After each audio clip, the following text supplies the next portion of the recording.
IVM.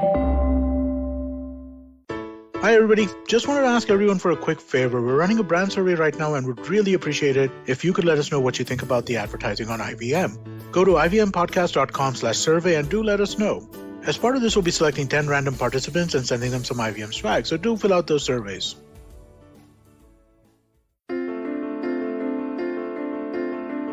This is Storytellers and Story Sellers live on tape. You're listening to me, Vineet Kanabar, on the IVM Podcast Network. We've just wrapped up a month of talking to independent musicians in August. Go check out the previous 4 episodes where you've got some amazing independent musicians making waves around the world.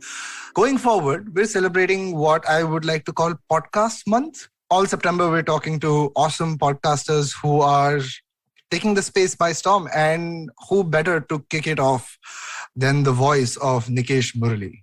I'm so glad to have Nikesh join us on the show. Hey, Nikesh, welcome to Storytellers and Story Sellers. My pleasure to be on here. You know, I've been wanting to be on the show for so long, and I was wondering when my good friend Vineet is going to call me, but finally on this auspicious September month, it's happened, and, you know, very excited to talk to you and talk about podcasting. I love it. We're going to go into a quick break. $100. That's all it takes to begin your journey with Bitcoin and Ethereum. No, really. With CoinSwitch, you can start investing in over 100 cryptocurrencies with just 100 rupees. On top of that, there are zero charges for deposits and withdrawals, so you can trade, buy, sell, however and whenever you want. All of this, plus their extremely intuitive interface, makes CoinSwitch the perfect app for beginners in the crypto space. But don't take my word for it. Just download CoinSwitch for free and try it out for yourself. If you'd like more information on cryptocurrencies, tune into a show about crypto with me, Rohan Joshi, my new adventure on IVM Podcasts. CoinSwitch, kuch to badlega. Back on Storytellers and Story Sellers with Nikesh Murali. For those who don't know, and if you don't know, you should be ashamed a little bit. Nikesh is the creator, not just host, is the creator of Indian Noir, which is a long-running Indian horror, crime, and dark fantasy podcast. He's been doing this for 3 years. Indian Noir just went exclusive with Spotify about a couple of months ago as well, which is a big landmark, right? 3 years, man. How does it feel? Look, I don't know how I have managed to last these 3 years, and I can't believe that it's been 3 years, but you get so involved in the process of creating a podcast and maintaining the podcast and engaging with the audience and trying to find new ways to grow that time's not your consideration. You're just so immersed in the universe of podcasting. So yes, it's in a blink of an eye is the short response. Love it. I mean, we were talking about this just before we started as well. It does go by very quickly, right? And you turn around and you look at your episode count and you're like, wow, I just did all of that.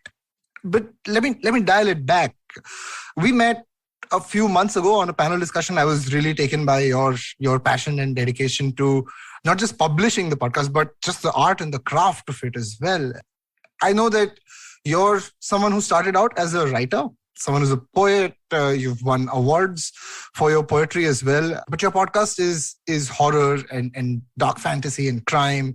You've got loads of stories on there, man. I mean, everything from your anthology series to the stuff that you're doing with what you're doing with Duma Beach most recently, going into what is Indian horror and Indian fantasy and dark fantasy.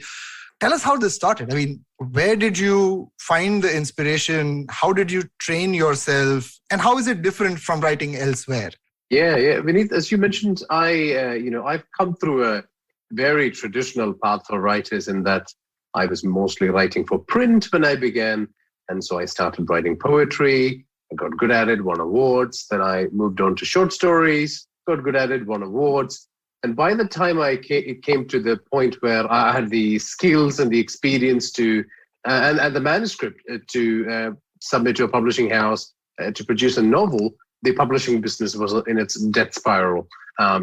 Social media, the golden age of television, all the millions of cable TV channels in India, that all just sapped the attention of people who used to love reading books to the extent that, people's attention spans became so small that it was very hard to place your manuscript with the big players. And so it was nearly 20 years of my life wasted in a way.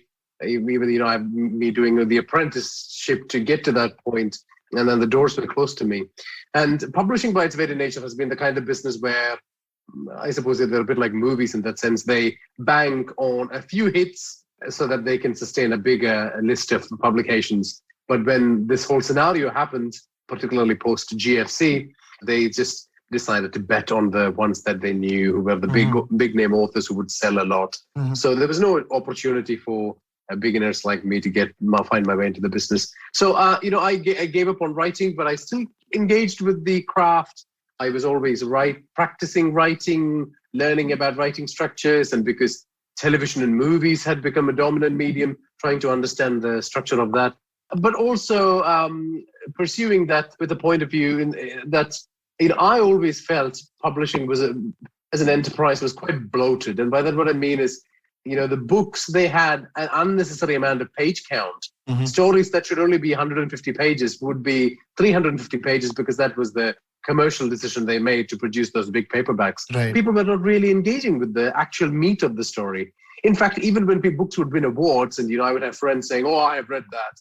When you really questioned them, they really hadn't. They got bored after page 5, but they just mentioned that because they want to save face. It's cool to be there. Yeah, it's cool to be, and and I think like a lot of writers, I had these naive notions about the publishing world that all the blurbs behind the book, the other writers actually read it before they put the blurb saying, "Yeah, this was the best book I've read in 15 years," or that the awards circuit was actually very transparent and it was a meritocracy. Not really. It was all a marketing shtick.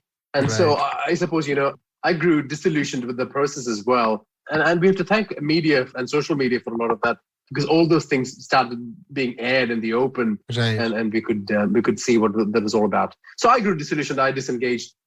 Just as a sort of creative outlet, I started reading poetry on Twitter, and that really took off, and a lot of these were mostly contemporary American poets that I read, because I always liked American poetry. That led to me voicing a lot of poetry videos that went to a few film festivals. I started getting voice acting gigs, including playing a villain in a Doctor Who audio drama. Lovely. So many of these other opportunities came about, and then I started thinking, what? Maybe it's not my skills that caused the blockage. It was probably that a medium was dying, and I was investing in a medium that was in its death throes. How about I try to marry the writing medium with my voice and see how I go? So then I spent some time professionally training how to do audiobook narration. I did Shakespearean play voice acting with a few coaches in the UK. Again, all of this done online, by the way. Anyone in India can do this. And they're quite cheap now, thanks to the miracle of the internet. Right. And so I tried to improve those skills, and then I took the first manuscript that I had taken to so many literary agents, and they had said there's no market for this, and that was His Night Begins.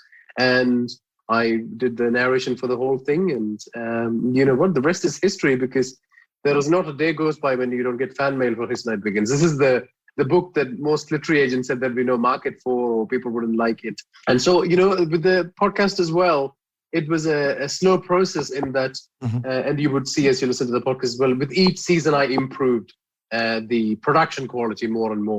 So by that, what I mean is, initially, if there was only very little BGM and it was mostly narration, then it almost became like a full-blown blockbuster movie for your mind.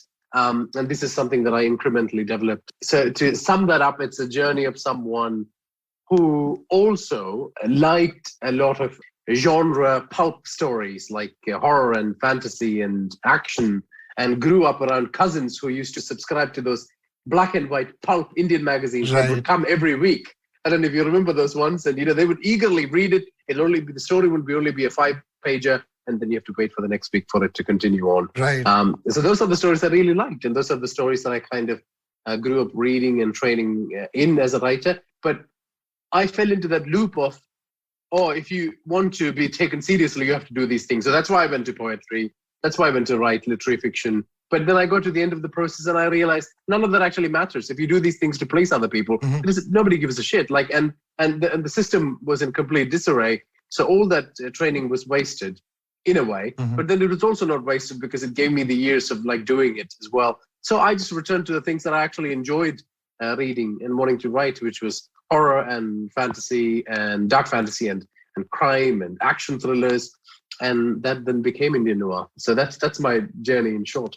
I love it, absolutely. And I think what it proves to me from a life lessons perspective is that practice never goes to waste.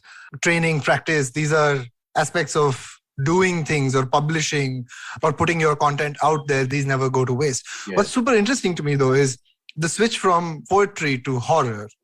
Also because it doesn't seem like India has a very rich tradition of horror, or at least something that's super well known or mainstream. I mean, of course, you have the Ramsay brothers, and I don't know if you can still call that horror. I think you leave that at Pulp, pretty much, right? Pulp TV, maybe.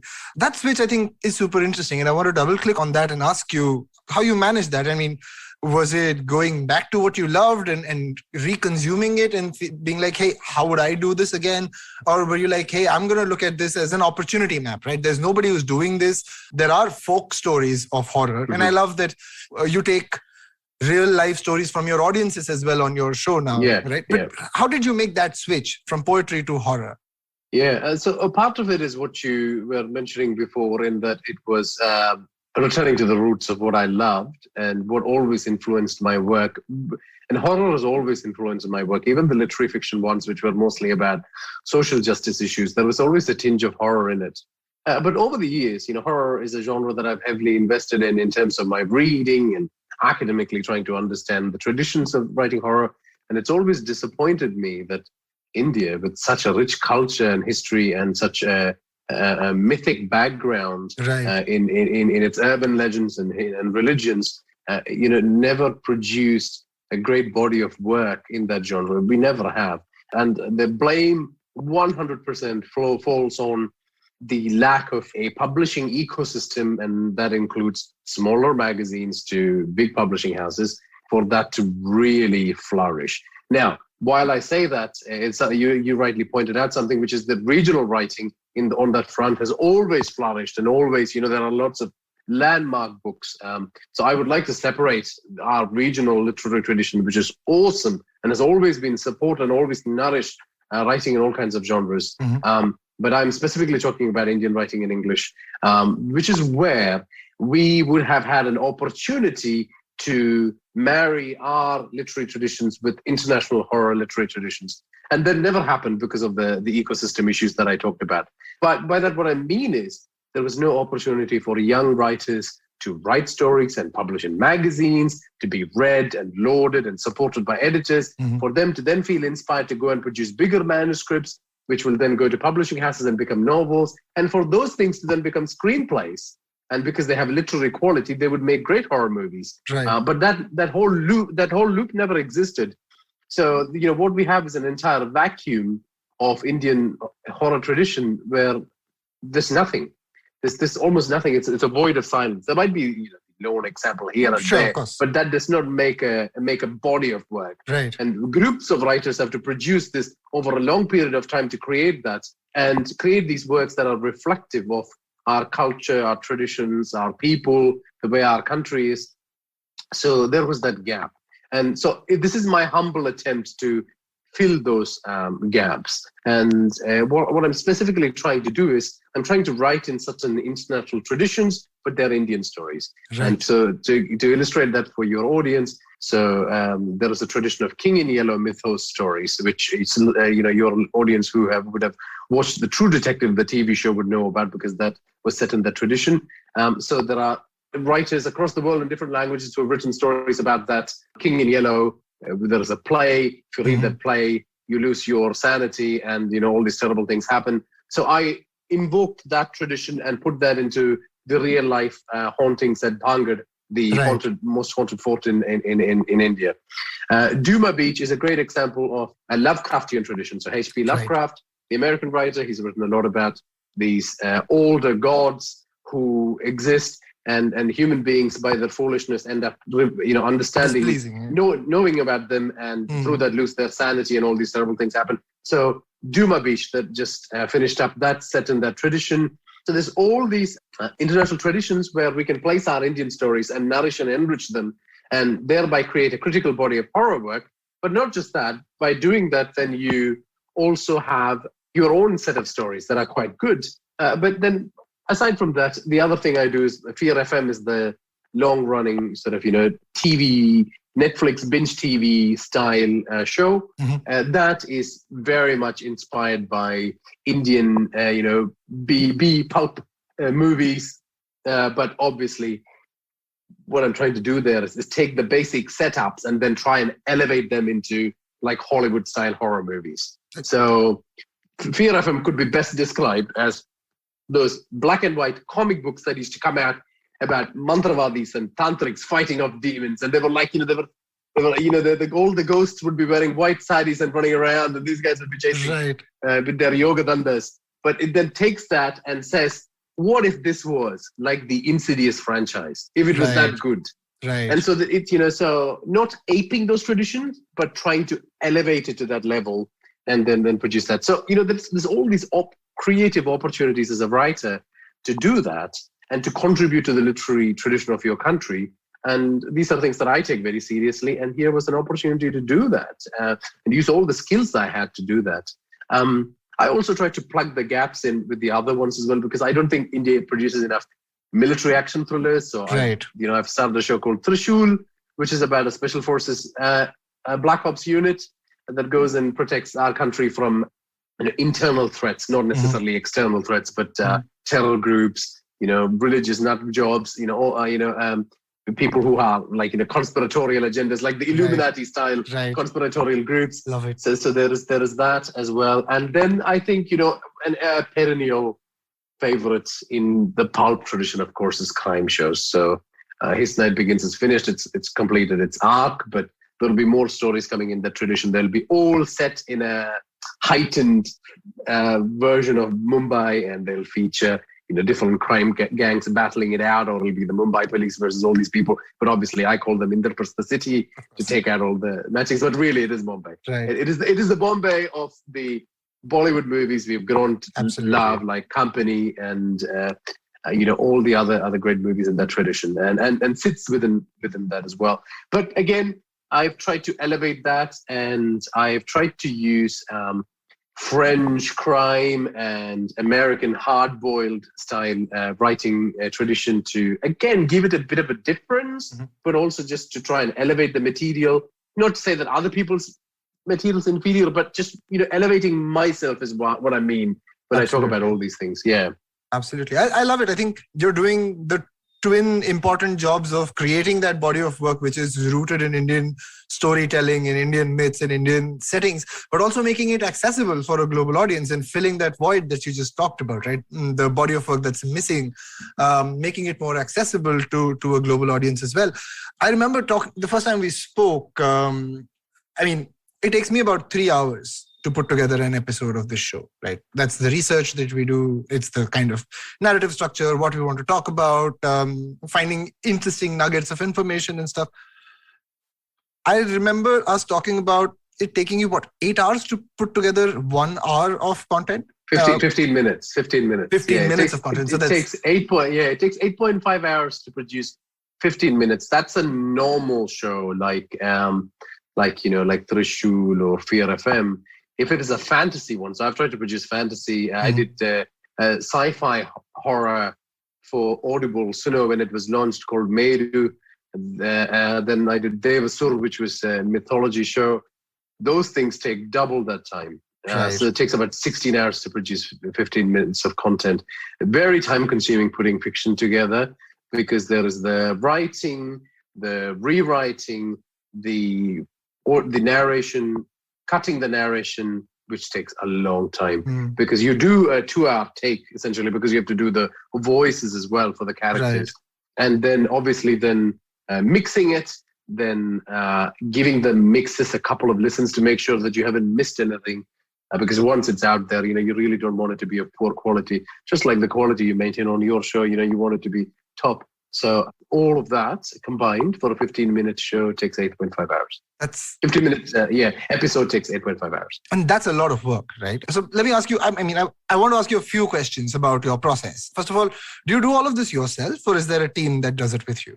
No, I do this all by myself. Wow. I would love to have a team, and now that Spotify exclusivity brings money in, it would be easy to find it. I just find that quality control suffers the more people you bring in, and I have a very uniform vision of how things should be from beginning to end, from the way it's written to how it's listened to, and part of that commitment is because I am on this kind of personal mission to create a body of work that will live once I have gone as well, and will also serve as an example for younger Indian writers to follow. And I just want to be very clear with your audience. I'm not trying to drum my importance up. I want to specify what I mean by this. What I mean by this is they would have an example of a story written in a certain tradition. And then if they go to indiannoir.com, I have actually given resources in a list of what they exactly need to read to be able to produce something similar. Wonderful. And so my hope is that they will do both of those things. And then because of their own qualities, they will exceed in terms of the quality that I've put out and become even better. But then they will follow the same tradition, and that the next set of younger writers will come in, and then they will exceed the benchmark. So I hold that commitment very strongly, because I feel like there is such a negative view, and this is, call it post-colonial hangover or whatever. I'm not really sure what the reason is, but you even hear this from Indian book audiences. They'd say, I don't read Indian authors. I read international authors. Why? Like, it's, and people are just not trying hard enough is my answer to the question. And also, if you don't have a supportive mentality, how will there be a good generation of Indian writers? So I think as a people, we have to start doing this now. And so I am trying to produce something that audience that's very keen to say, this is another round of rubbish, will pause a second, and the people are going to say it's rubbish. They're always going to say rubbish. But at least some of them, will give them room to pause and say, you know what? Yeah, we can try this. This is a good start. Even if people say it's a good start, I think my job is well done. So for that reason, I do everything from beginning to end. I write it, I edit it, I cut it, and I just have this kind of weekly cycle now where I do it regularly, usually at night when it's quiet, particularly for recording, and just go with it. And the good thing about that is it helps me maintain my writing habits because it's so time intensive. And the more you do, like, with most of the craft that you've engaged in, is that, you just start getting better Absolutely. At it and more comfortable at it, and you start mastering it. You clock those 10,000 hours of mastery very quickly. But it's all me. I have worked with Wine Studios on Heirs of the Pandavas, which is the fantasy one that I did, which, is hosted through them. We did a few episodes. They've got a sound engineer. They've got a music composer producing music for it. So we did a mini series just to test how, fiction produced at that level would look like. And, obviously much easier process for me. I just need to record and send it away, and they do that. I obviously write and record and then send it away. Still time consuming, but the cutting of the narration in particular, it is mind numbing. I find it very hard.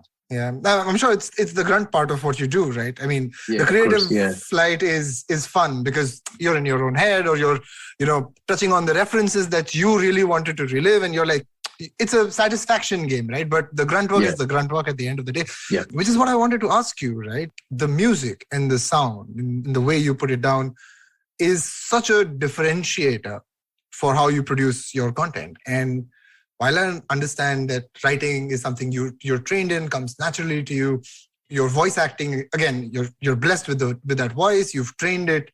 But looking for music in a world which is as vast and varied as the world of music and BGM and FX really is, right? It's not just a matter of a Google search. It also has its own sort of training, what works, what doesn't work, what does the audience like, what feels too jarring.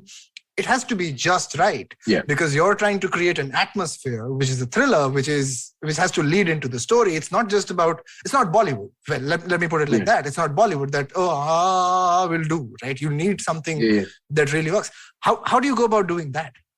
Yeah, I think this is a great question. I haven't been asked about this previously in interviews. And, I think there are some revelatory things about the process that might be useful for particularly podcasters amongst the listeners. I think it is the most costly part of the process because you have to source music that is fairly unique. I do use some of the free ones on the YouTube audio library, which everyone can, but it's so limited. And most of them are like happy-go-lucky scores for YouTube videos. They don't really work for a podcast.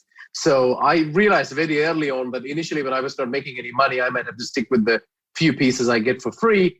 There was going to come a time when if I really wanted to push the boundaries, I'd have to invest in the Hollywood sound libraries, which is where all the expenses are. Right. So I have to keep an eye on what sound libraries are released. So particularly in the Spotify era, the sound that you're hearing are really high-end, expensive Hollywood library sounds that you would have heard in a lot of Hollywood horror movies. So I have to purchase the bulk, and then that's the process of the mixing part where you try to listen to so many sounds for a 10-second sequence to decide, okay, this is going to work, it's going to be too jarring. But like everything else, with time, you will start creating a filing system that works for you, and then you will get better at picking the sound as well.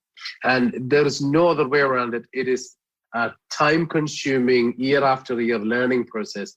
One thing that's really aided me is that I'm a huge movie buff, and people always used to make fun of me that I'm very particular about the visuals or the audio. You know what? That kind of nitty-gritty looking at it has come to help me when I produce the podcast, because I can almost remember how certain bits are scored in certain horror movies or action movies or what works in a TV show, and then I can call back on that to then design the show. So, for example, a good one is in Fear FM Season 3, this doesn't give any spoilers, and then there's 3D sound as well, which I'll talk about in a second. So now you can get the expensive plugins that help you do the 3D sounds.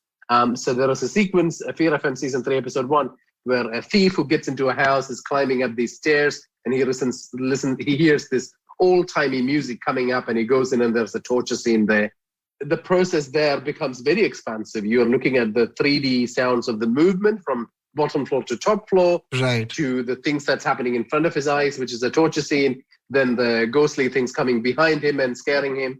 So that's one layer. And then there's the music that works, that needs to be super key low because you want to get the feet stepping on the stairs. You want the screams from the people to be very effective and to people actually focus on what's happening there instead of the music becoming too rousing and taking out of it. So a few things that I mentioned work there, knowing how those scenes might have worked in other horror movies. So like that, in the great Hollywood movies, those scenes will be shot with just the old-timey music coming from the radio. That music itself is so creepy, you don't need to see anything else. Just wafting over, Yeah, that's right. And then just the creaking sound then is very scary, and that's how they would design those sequences. And then the torture ones, when it's revealed, there'll be some kind of jarring violin instrumentation that is really discordant. Right. So most people who are listening to this now they would remember scenes from horror movies. Absolutely, yeah. So that same logic is applied to it. And then what really makes it really succeed is obviously the expensive plugins that go behind it. So there are the 3D plugins, there are the Acusonus plugins that I use that elevate, that cut out. So I live in the middle of Sydney, so there's a lot of noise in the city, even in the middle of the night. So it cuts out all that sound. Also, I want you to hear the purest version of the sound. So any hissing sounds, any recording equipment sound, that's all taken out. So all of that combined, layer upon layer. And, really, when you make a fiction show, you become a very good audio engineer very quickly. Sounds like it. Yeah. And you have to maintain a certain amount of technical proficiency, which is why it's very hard to do as well. And not many people do it really well. But if you're passionate about all these things, you're going to have a blast. It's just like you pointed out, Vineet, before, these are the fun parts of the process, the writing part and this SFX mixing part. This is total fun. Absolutely. So much fun. You're really, really enjoying the process, even though they're time consuming. Yeah. I love it. I love the way you sort of enacted out what it's like to put it all together, right? I just absolutely love it. I mean, not just the fact that you've taught yourself to be a great sound engineer, but your storytelling skills are so much on point. I mean, I've talked about the spatial audio, 3D audio earlier with Mantra, who was on the show. We talked to Ashim Mathur from Dolby. But did you know that you can now make podcasts in Dolby sound? Yeah. I've come across this information. It's something I'm really, really excited about. And it's for me, it's a process of incremental growth, and incremental growth is very essential because something I forgot to raise before is the fact that to people who are listening to this show, who are thinking of producing any kind of show, your audience is a generation that's been fed high quality SFX movie shows. And they expect that out of everything. Audio, even a book, people expect it to be really cinematic. Right. So they expect that standard out of you. And one thing that'll help you achieve this is employing things like Dolby, like, the 3D binaural sounds that Mantra uses, all that good stuff. So absolutely. You're talking about Mantra like producing audio dramas. That's a whole another ballgame. Like, I don't know how they do it. I would never go into that space. It's just so complicated. It's a specialized skill set, but it works a treat when it's an audio drama. So kudos to him and everyone who's in that space. You can work wonders with it. But yeah, so they like all these things, so tech heavy, but essential. And, you have to keep evolving. I love it. We're going to go into a quick break. Yeah. On the other side of this break, we will continue talking to Nikesh Murali about going exclusive with Spotify, about making money from podcasts, and what's up next in the journey of Indian Noir. Back after these messages on storytellers and story sellers. Hey, it's been another great week on the IVM Podcast Network. On Pulyabazi, Pranav and Saurabh talked to author Ghazala Wahab. They bust many myths surrounding Indian Islam. On Postcards from Nowhere with Utsav, discover the lifestyle of the lesser-known Gujar Bakarwals. On Speakeasy with Dheeraj, best-selling author Mainak Dar divulges how he gets so much done. On The Habit Coach, Ashton is joined by Daniel Lobo. He shares his journey of being a mental health advocate. And on Storytellers and Story Sellers, Vineet talks to Hyderabad-based musician PK about her new song, You Don't Have To. Do follow us on social media. We are IVM Podcast on Twitter, Facebook, Instagram, and LinkedIn. And remember, if you enjoyed this show or any of our shows for that matter, please do tell a friend. Word of mouth is the best way to spread the word about a podcast. And finally, we'd like to thank our sponsors on the network this week: Ciet Cred, Bank of Baroda, Quarter, CoinSwitch, Kuber, and Intuit India. We really do appreciate the support. You are what makes this possible. Back on Storytellers and Story Sellers with Nikesh Murali, we're talking about creating a horror podcast of your dreams. And Nikesh was talking about all the good stuff that goes into designing the audio for these shows. I want to pivot the conversation away from the storytelling and talk a little bit about the story selling, Nikesh. Now, this is a question that I've had to face from students, from people who listen to the show, from people at large who are skeptics about the podcasting space. How do you make money from this space? How's that journey? I feel like we're still very early, especially in the Indian scene. We're still very, very early. Podcasts like yours, what Mantra is doing, are pretty much templates for how money can be made, how you can make it a profitable thing. But I'd love to get your notes and maybe a sort of journey, or your journey with podcasts and finances and money making. Yeah. Look, I will lay it bare so that people can make an informed choice about what the business is like at this stage. So when I started off, obviously the first year, it was all about trial and error, and I was not producing very regularly. I just wanted to see whether the format was something I'd like to carry on for long. So obviously there was no ad revenue coming, but when I started producing quite regularly, when I was with Audio Boom, there was ad revenue coming in from the ads they would place in front of the show. And so that was pretty good. That wasn't not like Spotify exclusivity deal type money, but it was still a reward for what I was doing.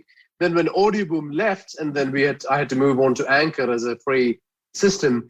They obviously they hadn't activated ads in India, and I don't think they still have. And then there were lots of people who came to me because of the audience numbers saying that we can source ads for you, and we're working on a system. There's numerous people who come and deliver big talk. But, that's it. That's the last time you'd hear about them, and they would not bring ads in. And even when there were business inquiries, the money was too low to even encourage having an ad on there. I, didn't feel very comfortable doing it. But I was open to all kinds of ads. And, it was not like I was being choosy. It was just that the money was it was not really respecting the art form. And that's where I kind of draw the line. So since then, obviously approaching different streaming services to see if they want to take it on as an exclusive. Again, fiction shows are a hard sell, and they continue to be and will continue to be for a long time till we have a saturation in this medium where there are really ardent fans who respect the art form and champion it and talk about it a lot on social media, and are not the kind of people who will come and dip in and then leave, but are a sustained audience that can last for a long time. And I think that this is a long way away, as you said, Vineet. It'll take a lot of people like me and the others in the scene enduring for a long time to show that even through periods of having revenue, not having revenue, that you sustain a great art form and create something that's bigger than just its kind of celebrity blitz value. I think we will start to see some money flow in.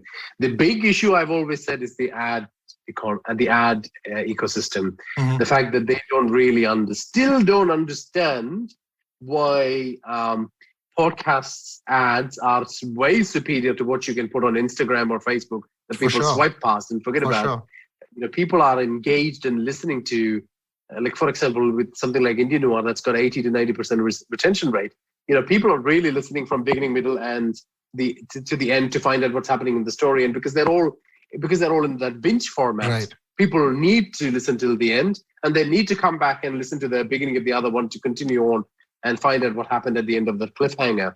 So, but there's no appreciation of that. And I know, without taking names in the business, people have produced a lot of non-fiction shows as well that are of amazing qualities, which would have been such a good fit for particularly a lot of the unicorn brands in India.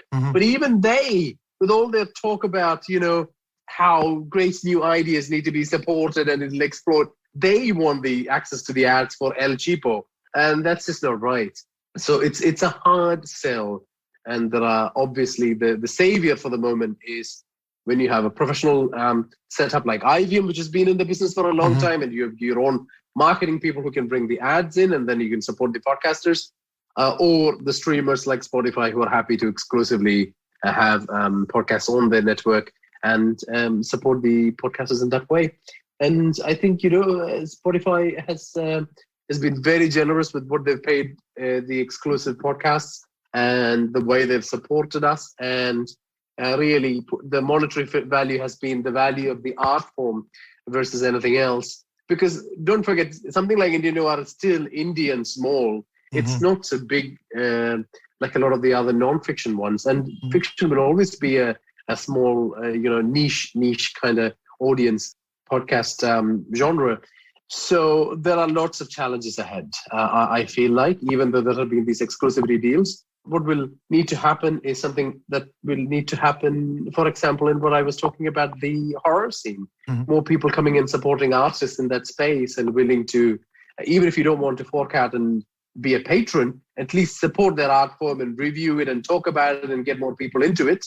And thereby giving the streamers the confidence to continue paying podcasters to do that, which will also then encourage the people in the ad ecosystem to go, you know what, there are listeners on here. These people are championing these things, and these people are giving 80 to 90% retention rates on these shows.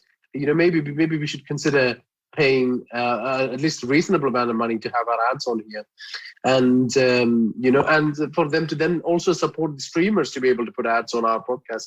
Because that's how, let's be honest, that's how the streamers will make money of us as well. Yeah. And I think the big problem, I think I'll finish up with one last thing on this point.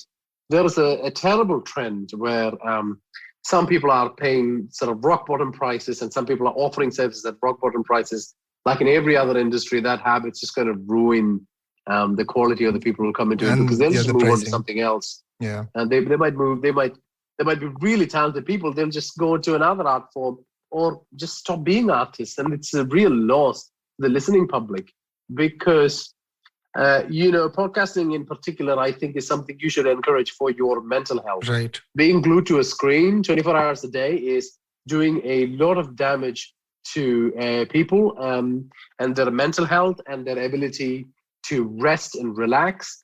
And if you really want to be informed and entertained, podcasting is such a great medium that you can passively consume while you're doing your chores or traveling. And so I think, just start thinking about it as an art form that's beneficial to you as well, and find ways to support it.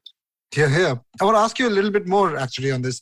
How does your direct to consumer or direct to listener or subscriber revenue piece work out? I know you put out a link on each of your podcasts when it goes out to come and support me here. Help me dispel the myth that Indians don't pay for content. Do your listeners come out and support you very regularly, or is that a stretch? Very cool. No, it's very, very big. I have to say, I think that the myth will endure for a long time, unfortunately, because I don't know what it is. I don't know if the part of it is. But let me step back and let me explain what happens with Indian Noir, for example. So with the Spotify deal, I'm obviously paid an annual rate for a certain number of hours, and that's that. What Vineet is in particular talking about is obviously the patronage side of things, where in my case, it's a link to coffee, where it's, buy me a coffee. Right. This will help support the SFX and the BGM costs. Some people who are really avid fans, and this is such a minority, once in a while they'll come and pay a coffee rate, which is $4 or $5 to support the system. But we don't have the Patreon style successes that we see in the US and Europe, in India yet. I'm sure there'll be some people who might be doing that, but it's a hard sell. It's a real hard sell. Part of it has been the fact that a lot of the payment technologies have not been friendly towards Indian customers. Stripe is now a lot more friendly towards Indian consumers. There are other services that are slowly making that shift. But it's going to take a few years for that to gain some traction, for people to feel comfortable to do that. But, there's so many streaming services, there's so much free content on YouTube. Someone, and I am not blaming the audiences for this, they will make a call as to why they should be paying when they can get all stuff for free. Sure. And I think, it'll still be just a niche group of aficionados who will commit to that. But even that's too small, and therein lies the problem. I think if we can crack that problem, we might see some developments in this space. What can be done to further educate people who appreciate niche content on the fact that the producing this content for them costs money? Why can't they appreciate the fact that this niche content is fulfilling their needs when mainstream creative houses produce the same masala all the time? And this is stuff that you don't want, and that you eventually always have to go to the West to fulfill your need. What if this niche content is more suited to our culture and our milieu and our people? Why don't you take the next step to support the creators? Long piece that needs to be considered, I have to say. For sure. So the only solution left with me, for someone like me, who's a niche indie podcaster, is hope that the streamers continue to support the podcast, or to try and find other ways of expanding and monetizing, which is equally challenging, but that'll have to be the way. Yeah. I mean, especially when you are a one-man operation, I think it becomes doubly challenging. But a couple of things there, actually. There's a very interesting phenomena that's happening on YouTube with gaming streamers, where they put up their Paytm link in the description. And I've seen gaming streamers make 30, 40 grand from a 4-hour, 3-hour streaming session, right? And the ticket size person or per capita might be as low as 20, 30 rupees. But when you've got 5,000, 10,000 people sending you 20, 30 rupees, I mean, that seems to be working in a strange way for gaming and gaming streamers, for younger audiences. That's one. The second thing that I wanted to ask you about this was logically, and I mean, drawing references to someone like Welcome to Night Vale, for example. They've got a very active touring schedule. They've also got merchandise as a revenue stream. I have a couple of Night Vale books, for that matter. Have you considered that? Is that something that's a bridge too far, or is that? Have you considered that? Yeah, just that. Yeah. So I'll answer the first part about gaming. It's interesting. I think the chairman of HBO said that their competition is not against Netflix. Their competition is against Fortnite. Right. That's what everyone's competing against. everyone's competing against gaming. It's a mass audience, popular media category. It's only going to grow. The younger generation is going to be heavily invested in that. Gaming streamers are going to make a lot of money, and a podcast can't be that. But those are things I'll have to start considering. Is there a way to stream some of this content? Is there a way to make money on that front? If I do that, will people make money? That is definitely a thought piece that's on track. Maybe exclusive content that's only available for your Patreon subscribers or your Coffee subscribers. That hasn't really worked yet. Like I've worked with a few kind of new startups on that. Even trying things like Substack that were already established, there's just no takers. Right. There's absolutely no takers. Now, look, this could be purely because it's my content. There are people listening to this. Please don't feel discouraged and don't try because I'm saying this. It could just be me. Right. But I don't think it's really working. I really, really don't think it's working at all in India. I'm working with a startup called Canvas at the moment to see if we can move in that space. They've got a lot of excellent modular tools to make this happen. I haven't quite nailed the right thing to share as an exclusive content to make this happen. But another second thought piece that's in progress. So streaming, then exclusivity, as you mentioned. The merchandising one, I have teamed up with Kukarma, which is an art house in Delhi, and we've started producing Indian Noir t-shirts. Love it. So that's just recently gone on sale. So we will see how that tracks, and hopefully, what we've done is we produced a lot of original artwork for the Summer of Horror series, of which Do My Beach was a part of, and use that to produce t-shirts. And so that definitely that and the art itself we're trying to sell and make some money out of it. And where can someone go and buy that art? That's right. Yeah. So if you go to the Indian Noir social channels, it's in the profile links, and it says buy the Indian Noir Summer of Horror t-shirt. So there's that, and obviously that is a work in progress. To try and find ways to promote it, see how more people can do that. And now I think a big audience would have been the Comic-Cons and the comic festivals around India. So, Kukarma goes around on tours. They would have taken the content and tour around, and obviously with COVID, that hasn't really worked. But, once we produced a few different t-shirt design types, we really have to start looking at online marketing for those ones. Right. Definitely stream that's in place. Audiobooks that might be spin-offs of existing popular shows. That's something I'm trying to reach out to different audiobook retailers to try and negotiate and understand what the market's like. The market is still very nascent in India. Although there's been growth, it's not as explosive as the US and UK. So again, that's another stream. And the final stream is, of course, trying to find a movie or a TV deal, which, would be great.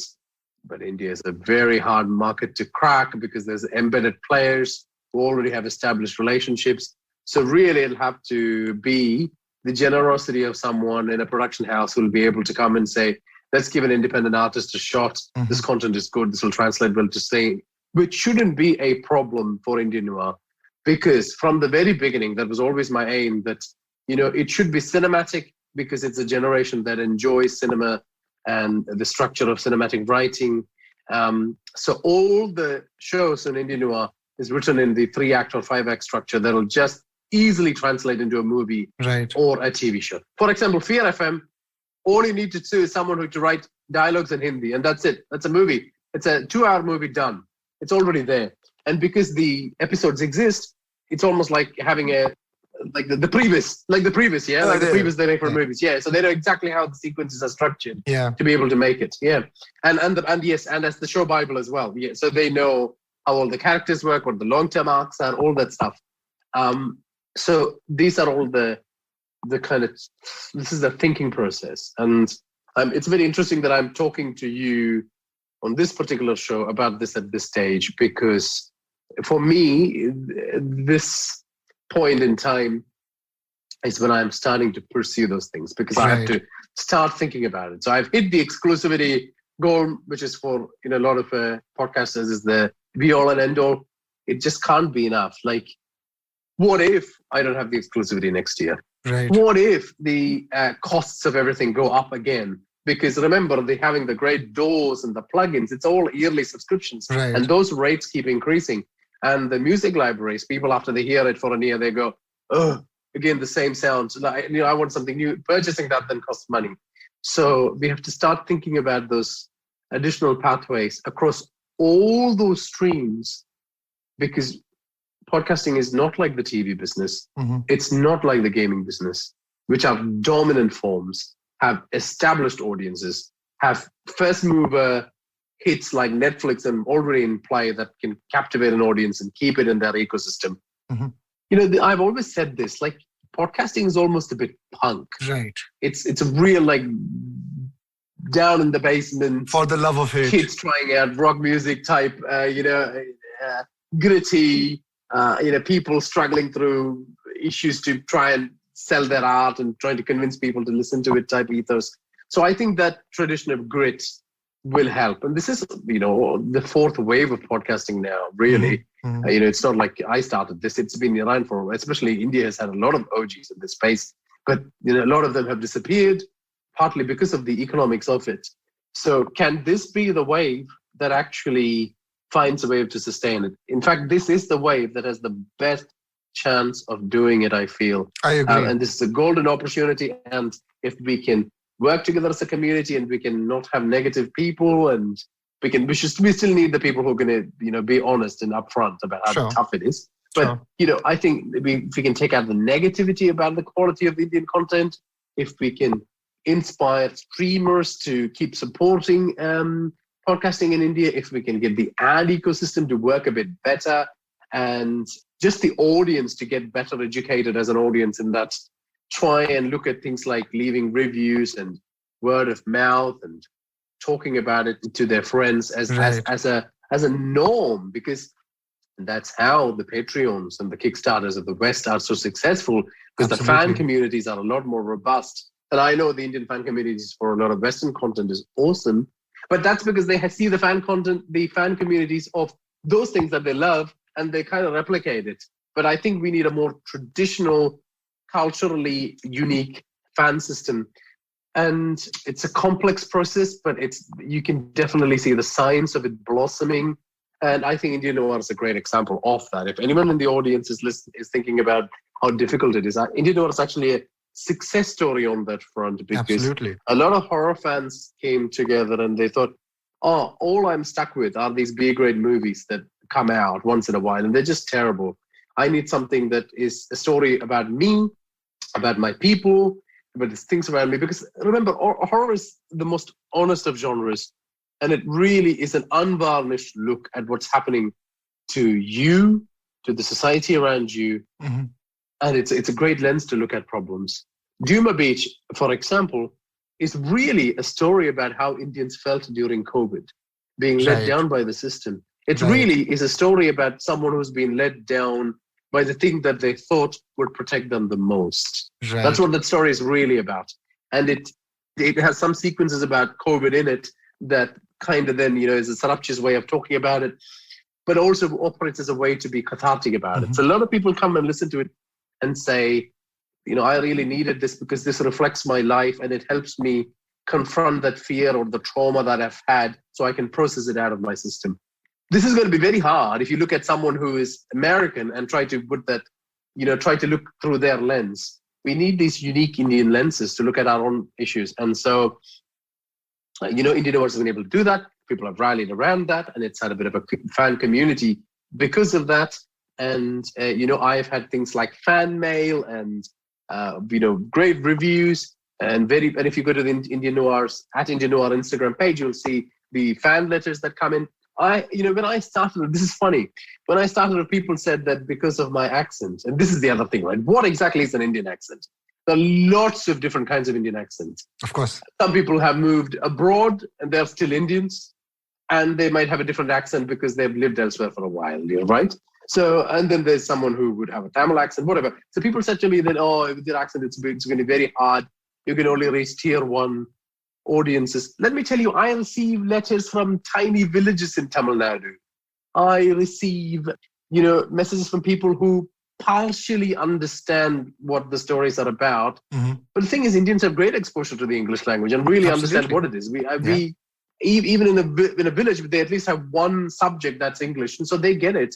And I have actively tried to write Indian Noir in such a way that It's not your highfalutin, I only go to Jaipur Literary Festival and read William Dalrymple every year types. Like, that's not what I'm catering for. I'm trying to hit tier 1, tier 2, tier 3, everyone, and putting something there that everyone can enjoy, not because of the commercial angle, but because I want everyone to enjoy it. So, you can build that kind of diverse fan audiences with it. Mm-hmm. It might not be huge, but it's something. It's something. And I would like to point at something that I listened to recently that I think is quite profound. It was Courtney Cox, who is in Friends, saying that, I don't understand what these people are talking about show numbers. Millions of people used to watch our show. And that's true. The great big hits now are only 6-figure hits in terms of audience. Back in the day, Friends, millions of people used to watch it. The audience is... Seinfeld, last episode is 80 million people. There you go. And now when there's like 350, they go, smash hits. So the audience has become fragmented and become smaller and smaller. So keep your expectations, quite low on that front. Mm-hmm. But also when you see that number, don't go, oh, it's only 1,000, it's only 500. Think about it. You've managed to get 1,000 people to listen to you on a regular basis. Yeah, absolutely. And even though, it's been fortunate enough to have exponentially big numbers than that, in my mind, I still think about the first 1,000 people who came and listened to it. And I think, you know what, if I can satisfy these 1,000 people always, then, I'd be very happy as an artist. I love it. I love that you've left it at that note after what was a very honest look at podcasting and how podcasting is growing. I want to shout out to anybody who's listening, draw attention to something that Nikesh said.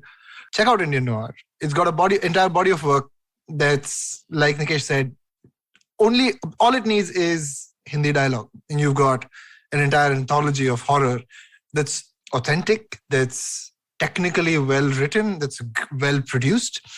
As a fan, I believe it deserves all the success and all the audience in the world tuning into it. And I want to round this off, this conversation off, with a section that we have called Water with Vineet.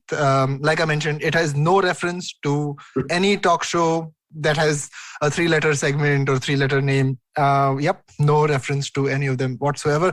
I've got a few questions for you, Nikesh, and I want you to give me snap answers. Mm-hmm. My first question to you is, apart from the ones that you already talked about, 3 Indian Noir stories that you would ask a new fan to start with. Yeah, I think you should definitely listen to The Sequence, which is Indian Noir X, which is usually the experiences that people write in. So usually people write in 2 or 3 experiences, and I mix and match and make stories out of them. But they're all inspired by someone's actual stories, the stories people have shared with me.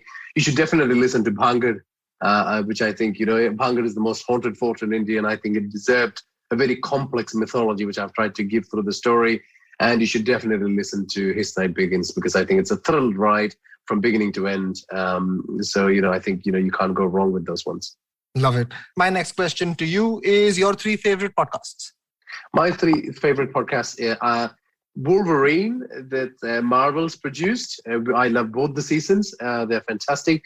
Professor G, Scott Galloway's podcast. He is fantastic. He's a professor at New York University Stern School. I just find that it's a good finger on the pulse of what's happening in the world.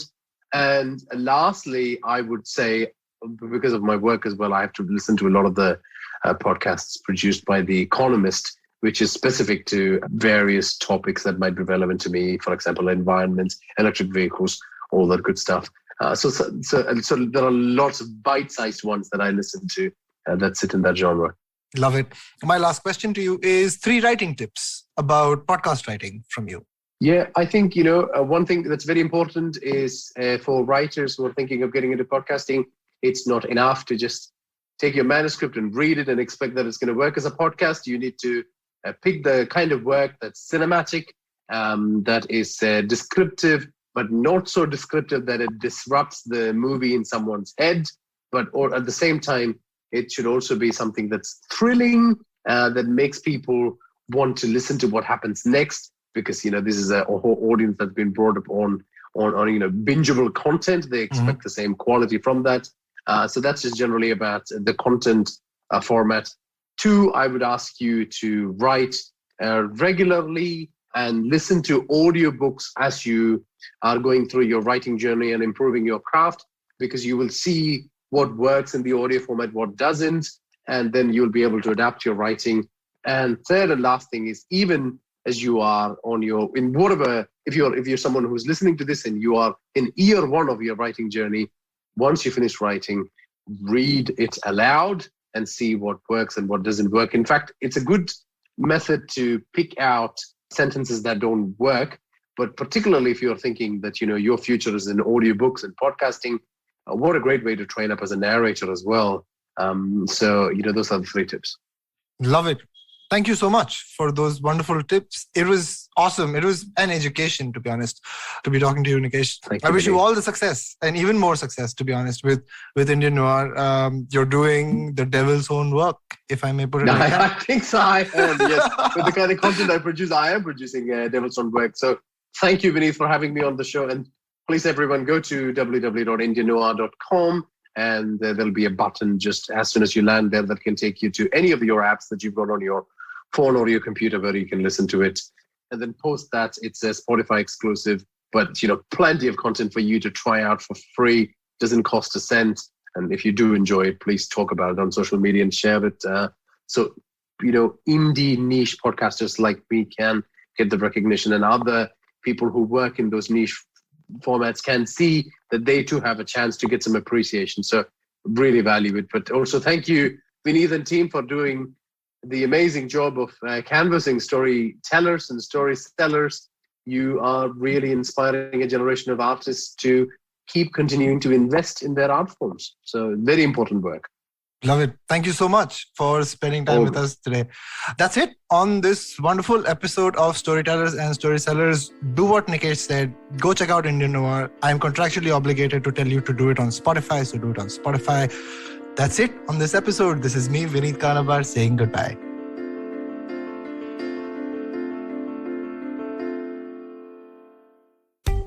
Are you looking for finance products and services that can enhance your personal finance experience? Are you looking for a space to talk about your financial product or service? And are you looking for a crisp talk show where the conversation is all about money? Well, your search ends here. Hi, my name is Anupam Gupta and I'm host of the Paisa Vaisa podcast, and I invite you for the conversation about your personal finance on each Monday on the IVM Podcast app or the website or on any podcast streaming platforms. See you folks.